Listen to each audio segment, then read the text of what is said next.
What's going on, everybody? Welcome back to another edition of Her Game, Her Way Women's Basketball, Indiana Fever Unfiltered, powered by Come On Now, the podcast. Indiana Fever are 105-57 winners over Nigeria. As expected, a blowout. Not a surprise. But there are still things to talk about this game. And we will dive in this edition. I don't have my intro because I'm not at home. I'm on the laptop. This is my last video on the road. Tomorrow there will be no content, as in Sunday, because I'll be on the road from probably 1 o'clock in the afternoon till midnight. So we'll be back on Monday. There's no Sunday night heat tomorrow. Probably Monday night. I'm going to check with Ben to make sure, see what's going on for Monday night. But let's talk about this game because the score doesn't tell the whole story. And stats don't tell it all. The one thing that was abundantly clear was the second quarter, the Fever completely blitzed Nigeria, outscored them 38-11. That was a blitz job. And we're going to jump into Stephanie White's post-game press conference as well on this video. So we're going to knock out two birds with one stone. But 38-11, complete annihilation in the second quarter. Kelsey Mitchell leads the team with 17 points on 14 minutes. Caitlin Clark has 12 points in 13 minutes. Kelsey goes 6 of 9, 3 of 3 from 3. Caitlin goes 3 of 4, 2 of 3 from 3, 4 assists. Leah Boston gets some action. She played 10 minutes. So that was nice to see. She had 4 points. She had 6 assists. You can see some differences with the team in how they performed with Aaliyah Boston on the floor. She does make a difference. No question about it. That being said, Lexi Hull was still a no-go. She did not play tonight, so the Indiana Fever are going to go into their season opener with not having had one game in which they had their entire roster intact to get time on the court together. Now, I'm not going to go crazy over crushing Nigeria, but there were some positives. But then again, there were some not so positives, and we're going to talk about both of those things right here. So the team is only up 16-10 in the first quarter. Now, they ended up blowing the game out in the quarter and finishing the quarter on a 16-8 run to go up 14 going into the end of the first. Obviously good to see. But again, not the greatest start for the team. There was definitely, I'd say there's still a clear lack of cohesion for this team right now. They're not in sync. Bye, bye, bye. That's their song, right? They're not completely in sync yet. It's gonna take some time, and now you didn't have Lexi Hall play still, so there's still gonna be some time to get it together. There was an injury. Monique Billings, your $800,000 a year power forward, goes down with an ankle injury. We'll see what happens with her. She only played 6 minutes, so now you are again at a deficit.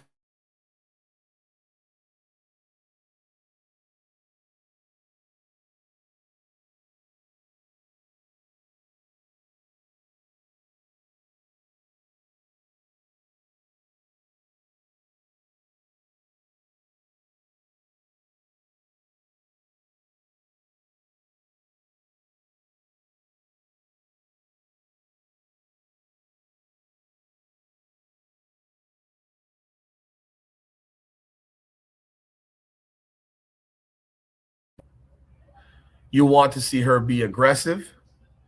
It's of critical importance that she is aggressive. That's very important because you're going to need more from her than simply, playing great defense. You're going to need her to have some level of offensive attack, shooting the ball when she's open, attacking the rim and stuff like that, which she did today. Now, second quarter, blowout city. No question about it. They handle business. They're up by a million at halftime. Again, a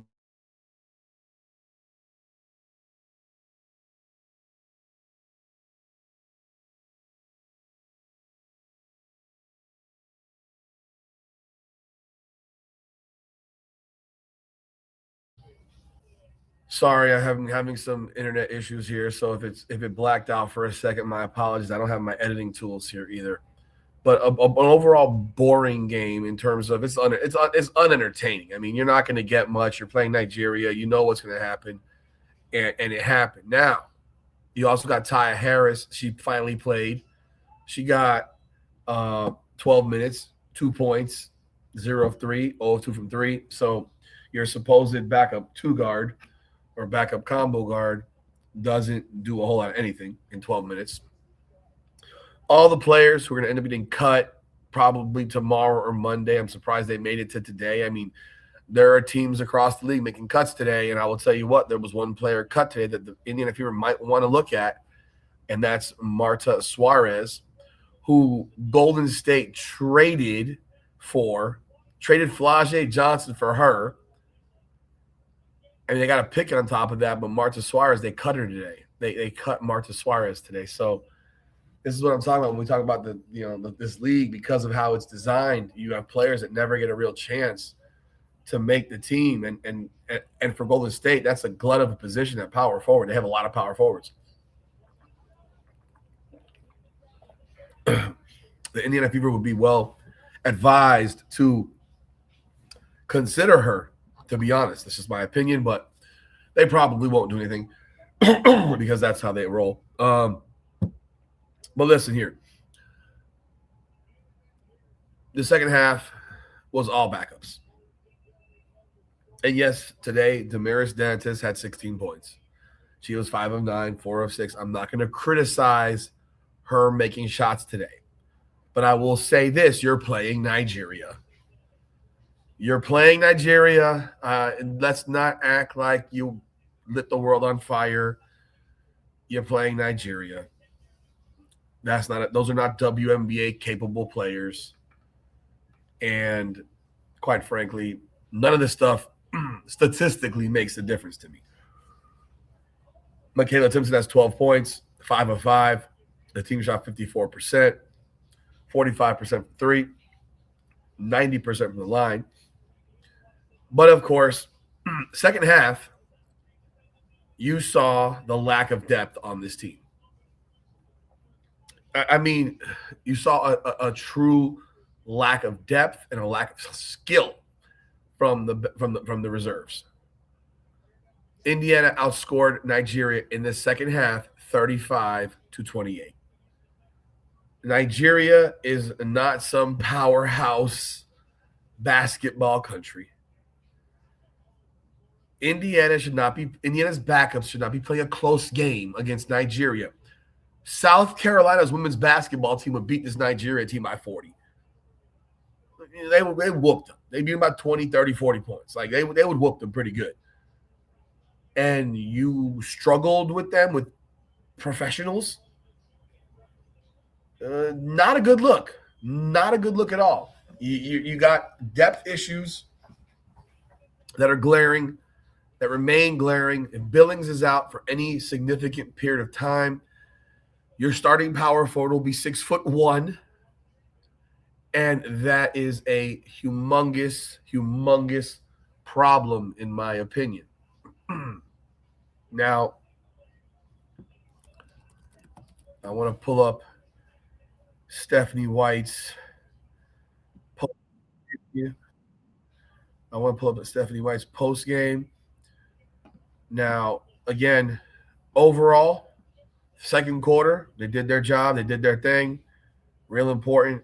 They put belt to ass in that second quarter. And they obviously they won the first quarter 32-18, but they started that quarter off pretty without a lot of inspiration, to say the least. So now we're sitting around waiting to see who gets cut, who makes the team. We pretty much have a good idea. We saw no Justine Passat, which means she was going to continue probably on that developmental contract. And to see who makes this team, whether it's Timmons or Walker Kimbrough. Walker Kimbrough today was not really all that impressive. It's interesting because you might see one of these other rookies. I think Timmons has a shot, but I'm not sure because she wasn't impressive either. I don't know who they're going to go with. I don't know who their 12th player will be. I don't know who. So let's take a look at what Stephanie White had to say. But realistically, this team has a depth issue. There's a massive depth issue. There's a massive drop-off after player 6. And again, Lexi Hull hasn't played. So I'll say player 7. So there's going to be a massive drop-off to me after player 7, which is Lexi Hull and Raven Johnson. Raven Johnson, Lexi Hull. Those are your 6, 7 players. And after that, you don't know what the hell you're going to get. Like you got trouble with the rest of them. But let's take a look. This is Stephanie White post game. Let's see what she had to say. I have no idea. You know how I do this. I always do this raw and with y'all. So let's listen to her.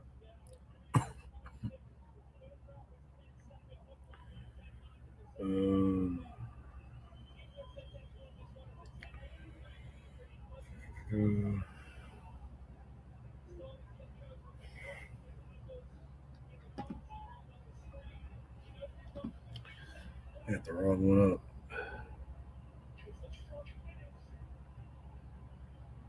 Where is the right one?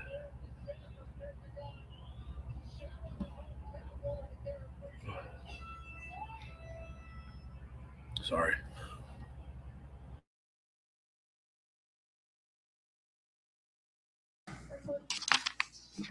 I guess just to start out, how is Mo doing after that tweaked ankle, and how much of holding her out was just precautionary?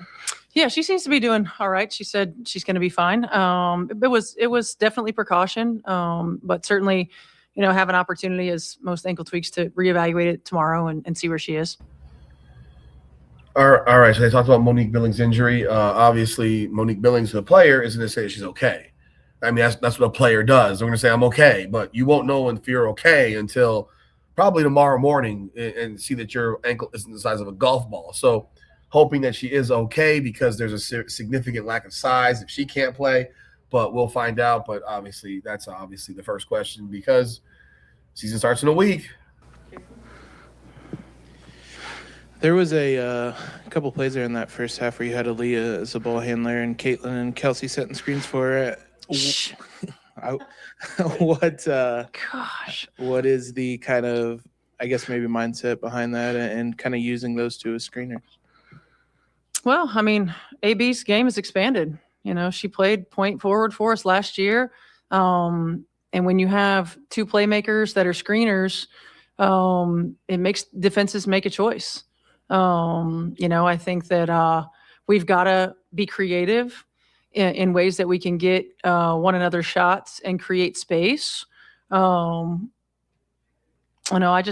think that we have an opportunity with those 3, on the floor to do a lot of different things. Now, how quickly that happens, I don't know. I mean, we'll see. That's a lot of information to absorb, but being able to see what it looks like was good for us.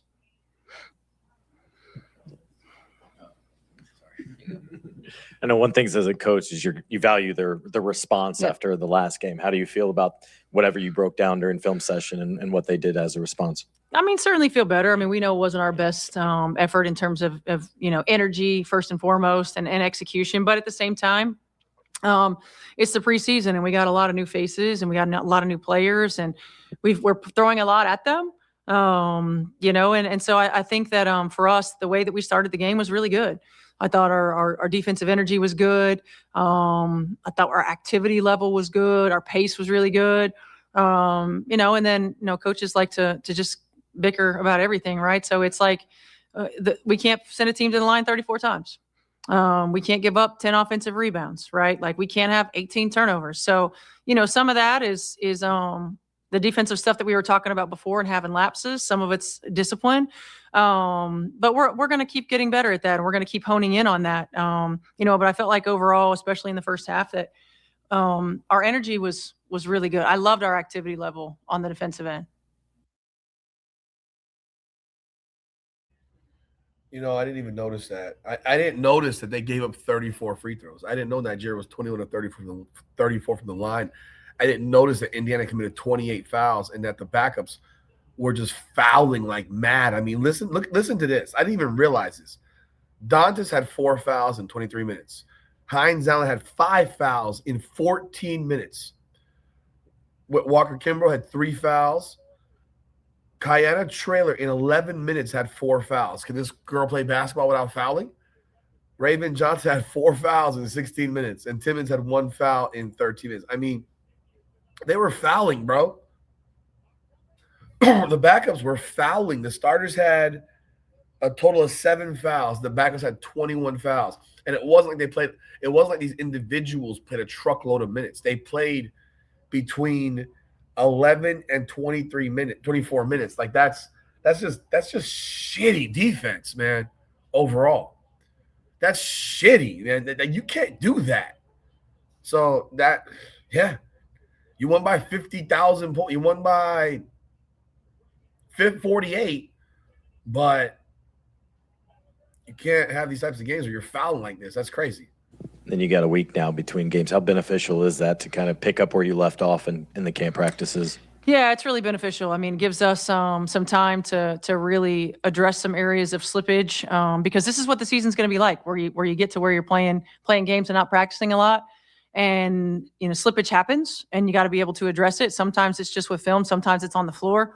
So we'll get an opportunity to address that. We'll get an opportunity to put in some new things, hopefully. Make sure that everybody's healthy and ready to go. I'm curious to know why she says we're going to play games and not have a chance to practice. I don't get that. Is that a WNBA deal, or is that I don't hear NBA teams talk about not being able to practice. Like, I get it if you're on a road trip or something like that and you're going from city to city, but even then they get in. They don't just if they play on Tuesday, fly somewhere Wednesday, and then they play again on Thursday, they typically practice because they usually get in, like, if they play Tuesday, they fly out at night, they get there in like early, like 2, 3 a.m. or whatever. They go to sleep, they practice. I mean, they at least have shoot around or something. They do some level of work. They don't just sit on their ass.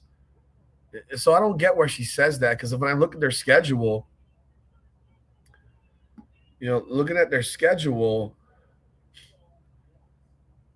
they have 4 days in between their first 2 games, and then there's, road, home, home. Like, they have 3 straight home games. Like, you should be practicing on May 16th, on May 18th, May 19th, stuff like that. When you're at home, like, why aren't you practicing? If you're telling me you're giving them all these days off, like, I don't know what to tell you. That's a bit much. A little bit too soon in my opinion. But hey, y'all let me know. Coach, in the second half, obviously, like, choosing not to play a lot of the starters, what were you just hoping to see from the ladies that played in the second half specifically? Like, what were you looking to evaluate there? Well, first and foremost, continuing, to play to our standard, continuing to fly around on the defensive end, play with pace.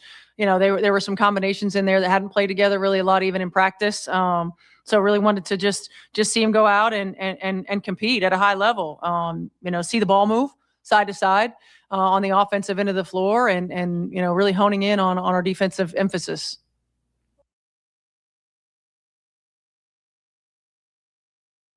So that's Stephanie White for you. Post game of the game tonight against the Nigerian national team. Look, man, they got a week to get ready for Dallas. What the heck happened? Can you hear me? Oh boy, what? My camera turned off. My browser lost connection.